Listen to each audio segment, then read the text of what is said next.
ದೇವರ ನಾಡಲ್ಲಿ ಮಳೆರಾಯನ ಮರಣ ಮೃದಂಗ ಯಾವ ಪರಿ ಇದೆ ಅಂದರೆ ಭೀಕರ ಗುಡ್ಡ ದುರಂತದಲ್ಲಿ ಕನ್ನಡಿಗರು ಕೂಡ ದುರ್ಮರಣಕ್ಕೀಡಾಗಿದ್ದಾರೆ. ಚಾಮರಾಜನಗರದ 4 ಸಾವನ್ನಪ್ಪಿದ್ದಾರೆ.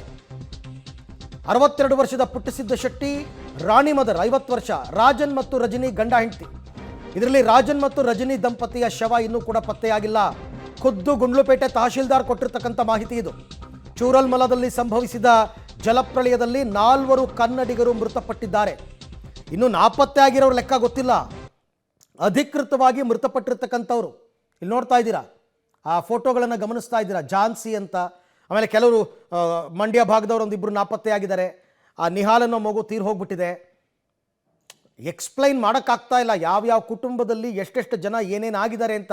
ಕೆಲವರು ನಾಪತ್ತೆ, ಕೆಲವ್ರದ್ದು ಮಾತ್ರ ಶವ ಸಿಕ್ಕಿದೆ. ಇವರು ಲೀಲಾವತಿ ಅಂತ, ಇವರು ಮೃತಪಟ್ಟಿದ್ದಾರೆ. ಇವ್ರ ಪಾಪ ಮೊನ್ನೆನೇ ಹೊರಡಬೇಕಾಗಿತ್ತಂತೆ ಊರಿಗೆ. ಅವ್ರ ಮಗಳು ಮಾತನಾಡ್ತಾ ಇದ್ರು, ಒಂದಿನ ಬಿಟ್ಟು ಬರ್ತೀನಿ ಎಂದ್ರಂತೆ. ಯಾರಿಗೂ ಗೊತ್ತು ಪಾಪ, ಆ ಸಾವು ಅಲ್ಲಿ ಕಾಯ್ತಾ ಇತ್ತು ಅವ್ರಿಗೆ ಅಂತ ಅನ್ಸುತ್ತೆ, ಲೀಲಾವತಿ ಅನ್ನೋರಿಗೆ. ನಾಳೆ ಬರ್ತೀನಿ, ಬಟ್ಟೆ ಎಲ್ಲ ಪ್ಯಾಕ್ ಮಾಡ್ಕೊಂಡಿದ್ದೀವಿ ಅಂತ ಹೇಳಿದ್ರಂತೆ.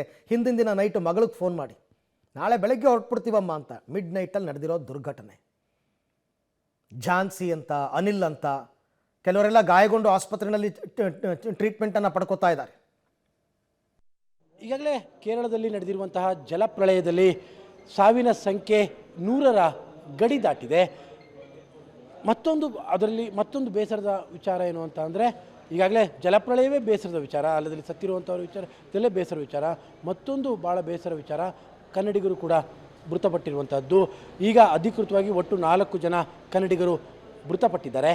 ಇನ್ನೂ ಭಾಳಷ್ಟು ಜನರು ಕೂಡ ಕಣ್ಮರೆಯಾಗಿದ್ದಾರೆ ಅನ್ನುವಂಥ ಮಾಹಿತಿಗಳು ಕೂಡ ಲಭ್ಯವಿದ್ದಾವೆ. ಈಗ ಗುಂಡ್ಲುಪೇಟೆಯ ತಹಶೀಲ್ದಾರ್ ರಮೇಶ್ ಬಾಬು, ಅಂದರೆ ಚಾಮರಾಜನಗರ ಜಿಲ್ಲೆ ಗುಂಡ್ಲುಪೇಟೆಯ ತಹಶೀಲ್ದಾರ್ ಕೂಡ ಈಗ ಸ್ಥಳದಲ್ಲೇ ಬೀಡುಬಿಟ್ಟಿದ್ದಾರೆ ಅವರ ಟೀಮ್ನ ಜೊತೆಯಲ್ಲಿ. ಅವ್ರ ಜೊತೆಯಲ್ಲಿ ನಾನು ಹೆಚ್ಚು ಮಾಹಿತಿಗಳನ್ನ ಪಡಿತೇನೆ. ಸರ್, ಈಗ ಪ್ರಮುಖವಾಗಿ ನೀವೀಗ ಗುಂಡ್ಲುಪೇಟೆಯಿಂದ ಬಂದಿರುವಂಥವರು, ಈಗ ಒಟ್ಟು ಎಷ್ಟು ಜನ ಕಾಣೆಯಾಗಿದ್ದಾರೆ ಅನ್ನುವಂಥ ಮಾಹಿತಿಗಳು ಲಭ್ಯ ಆಗ್ತದೆ? ಸೊ ಒಟ್ಟು ಈಗ ನಮ್ಮಲ್ಲಿ ವಯನಾಡು ಜಿಲ್ಲೆ ವೈತ್ರಿ ತಾಲೂಕು ಮೇಪಾಡಿ ಗ್ರಾಮ ಪಂಚಾಯತಿಗೆ ಒಳಪಟ್ಟ ಚೂರಿಮಲೆ ಮತ್ತು ಮುಂಡಕೈ ಗ್ರಾಮದಲ್ಲಿ ಒಟ್ಟು 200 ಮನೆಗಳಿದ್ದು. 200 ಮನೆಗಳು ಕೂಡ ಬೆಳಗ್ಗೆ ಸಂಪೂರ್ಣವಾಗಿ ನೆಲಸಮ ಆಗಿದೆ, ಲ್ಯಾಂಡ್ ಸ್ಲೈಡಿಂಗ್ ಆಗಿದೆ. ಆದ್ದರಿಂದ ಅದರಲ್ಲಿ 125 ಜನ ಒಟ್ಟು ಮೃತಪಟ್ಟಿದ್ದಾರೆ. 275 ಜನ ಕಣ್ಮರೆಯಾಗಿದ್ದಾರೆ. ಆ 125 ಜನದಲ್ಲಿ 4 ಜನ ಚಾಮರಾಜನಗರ ಜಿಲ್ಲೆಯವರು ನಮಗೆ ಮಾಹಿತಿ ಸಿಕ್ಕಿದೆ. ಅದರಲ್ಲಿ ಇಬ್ಬರು ಬಾಡಿ ಸಿಕ್ಕಿದೆ. ಪುಟ್ಟಸಿದ್ದಿ ವೈಭವ ರಂಗಸ್ವಾಮಿ 62 ವರ್ಷ, ರಾಣಿ 50 ವರ್ಷ, ಅವರಿಬ್ಬರು ಬಾಡಿ ಸಿಕ್ಕಿದೆ. ಅವರಿಬ್ಬರು ಕೂಡ ಕೂಲಿ ಕಾರ್ಮಿಕರೇ. ಇನ್ನಿಬ್ಬರು ರಾಜೇಂದ್ರ 50 ವರ್ಷ, ರತ್ನಮ್ಮ 45 ವರ್ಷ, ಚಾಮರಾಜನಗರ ತಾಲೂಕು ಸಂತೆ ಮರಳಿ ಹೋಬಳಿ ಇರ್ಸುವಾಡಿ ಗ್ರಾಮದವರು. ಅವರಿಬ್ಬರು ಕೂಡ ಗಂಡ ಹೆಂಡತಿ ಗಾರೆ ಕೆಲಸ ಮತ್ತು ಪೇಂಟಿಂಗ್ ಕೆಲಸ ಮಾಡ್ತಿದ್ದವರು. ಕಳೆದ 6 ತಿಂಗಳ ಹಿಂದೆ ಚೂರಿಮಲೆ ಗ್ರಾಮದಲ್ಲಿ ಹೊಸ ಮನೆ ಖರೀದಿ ಮಾಡಿ ವಾಸ ಮಾಡ್ತಾಯಿದ್ರು. ಅವ್ರ ಮನೆಯನ್ನು ಕೂಡ ಸಂಪೂರ್ಣ ಕೊಚ್ಕೊಂಡು ಹೋಗಿದೆ.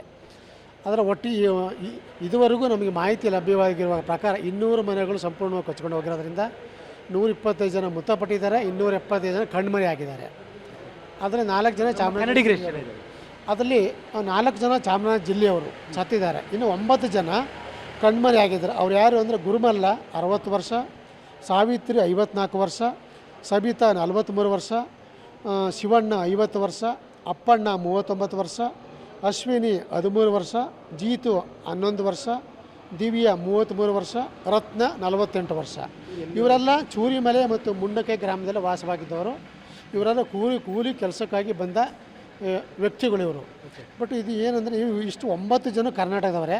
ಬಟ್ ಯಾವ ಜಿಲ್ಲೆಯವರು ಅಂತ ಮಾಹಿತಿ ಸಿಕ್ಕಿಲ್ಲ ನಮಗೆ. ನಿಮಗೆ ಕೇರಳ ಸ್ಟೇಟ್ ಅವ್ರು ಕೊಟ್ಟಿರು? ನಮ್ಮ Kerala state hospital, Meppadi government hospital ಅವರು ಈ 9 ಜನ ಕರ್ನಾಟಕ ಜನ ಅಂತ ಮಾಹಿತಿ ಕೊಟ್ಟಿದ್ದಾರೆ. ನಾವು ಇದನ್ನು ಇವರು ಯಾವ ಜಿಲ್ಲೆಯವರು ಅಂತ ನಾವು ಈಗ ಅದನ್ನು ಪತ್ತೆ ಹಚ್ತಾ ಇದ್ದೀವಿ. ನಾಳೆ ಬೆಳಗ್ಗೆ 9 ಗಂಟೆ ಒಳಗೆ ಯಾವುದು ಜಿಲ್ಲೆ ಅಂತ ಪತ್ತೆ ಆದ ತಕ್ಷಣ ನಾವು ಮಾನ್ಯ ಜಿಲ್ಲಾಧಿಕಾರಿಗಳಿಗೆ ತುರ್ತಾಗಿ ಅದನ್ನು ಮಾಹಿತಿನ ಕೊಡ್ತೀವಿ. ಅದನ್ನು ಅಲ್ಲ, ಈಗ ಇವರೆಲ್ಲ ಇಲ್ಲೇ ಇದ್ದವರೋ ಅಥವಾ ಕೆಲಸಕ್ಕೆ ಬಂದವರು? ಇಲ್ಲಿ ಕೆಲಸಕ್ಕೆ ಬಂದು 9 ಜನ ಕೂಲಿ ಕೆಲಸಕ್ಕೆ ಬಂದವರು. ಇವರೆಲ್ಲ 9 ಜನ ಕೂಲಿ ಕೆಲಸಕ್ಕೆ ಬಂದವರು. ಲೇಬರ್ ಕ್ವಾರ್ಟರ್ಸಲ್ಲಿ ವಾಸ ಇದ್ದವರು. ವಾಸ ಇದ್ದು ಆ ಲೇಬರ್ ಕ್ವಾರ್ಟರ್ಸ್ ಕೂಡ ಸಂಪೂರ್ಣವಾಗಿ ನೆಲ ಕಚ್ಚಿದೆ. ಲೇಬರ್ ಕ್ವಾರ್ಟರ್ಸ್ ಅಲ್ಲಿ ಆಗಿರೋ ಕಾರಣಕ್ಕೋಸ್ಕರ ನಮಗೆ ಮಾಹಿತಿ ಸಿಕ್ಕಿದೆ. ಲೇಬರ್ ಕ್ವಾರ್ಟರ್ಸಲ್ಲಿ ಇದ್ದವರು ಈ 9 ಜನ. ಎಲ್ಲಿ ಲೇಬರ್ ಕ್ವಾರ್ಟರ್ಸ್ ಸರ್? ಚೂರಿಮಲೆ ಮತ್ತು ಮುಂಡಕೈ ಆಗ್ಬಿಟ್ಟು ನಮಗೆ ಅಫಿಷಿಯಲ್ 9 ಜನ ಮಾಹಿತಿ ಸಿಕ್ಕಿದೆ. ಇವರೆಲ್ಲ ಕರ್ನಾಟಕದವರೇ. ಬಟ್ ಯಾವ ಜಿಲ್ಲೆಯವರು ಅಂತ ಇನ್ನೂ ಮಾಹಿತಿ ಸಿಕ್ಕಿಲ್ಲ. ಅದು ನಾಳೆ ಬೆಳಗ್ಗೆ 9 ಗಂಟೆಗೆ ಹಾಸ್ಪಿಟ್ಲವ್ರು ಮಾಹಿತಿ ಕೊಡ್ತೀವಿ ಅಂತ ಹೇಳಿದ್ದಾರೆ. ಆ ಮಾಹಿತಿ ಸಿಕ್ಕ ತಕ್ಷಣ ನಮ್ಮ ಮಾನ್ಯ ಜಿಲ್ಲಾಧಿಕಾರಿಗಳಿಗೆ ಸಂಪೂರ್ಣವಾಗಿ ಮಾಹಿತಿನ ಕೊಡ್ತೀವಿ ಯಾವ ಜಿಲ್ಲೆಯವರು ಅಂತ. ಅಂದರೆ ಯಾಸ್ಪರ್ ಅಲ್ಲ, ಒಳ್ಳೆಯದಾಗಲಿ, ಅವ್ರು ಸಿಗಲಿ ಅನ್ನೋ ಬಯಕೆ ನಮಗೆ ಸಾಧ್ಯತೆ ಇದೆಯಂತ ಸರ್? ಇಲ್ಲ, ಅದು ಯಾಕೆಂದರೆ 200 ಮನೆಗಳು ಸಂಪೂರ್ಣವಾಗಿ ನೆಲಸಮ ಆಗಿದೆ. ಇನ್ನೂರು ಮನೆಗಳು, ಚೂರಿಮಲೆ 100 ಮನೆಗಳು, ಮುಂಡಕ್ಕೆ 100 ಮನೆ. ಜಾಗನೂ ಕೂಡ ಹೌದು ಹೌದು, 200 ಮನೆನೂ ಸಂಪೂರ್ಣ. 9 ಜನ ಕನ್ನಡಿಗರು ಕಣ್ಮರೆ, 4 ಜನ ಕನ್ನಡಿಗರು ಸಾವು. ಈ 9 ಜನ ಲೇಬರ್ ಕ್ವಾರ್ಟರ್ಸ್ನಲ್ಲಿ ಉಳ್ಕೊಂಡಿದ್ದಂಥವರು ಕೂಲಿ ಕಾರ್ಮಿಕರು. ಹಾಗಾಗಿ ಒಟ್ಟಿಗೆ ಲೆಕ್ಕ ಸಿಕ್ಕಿದೆ.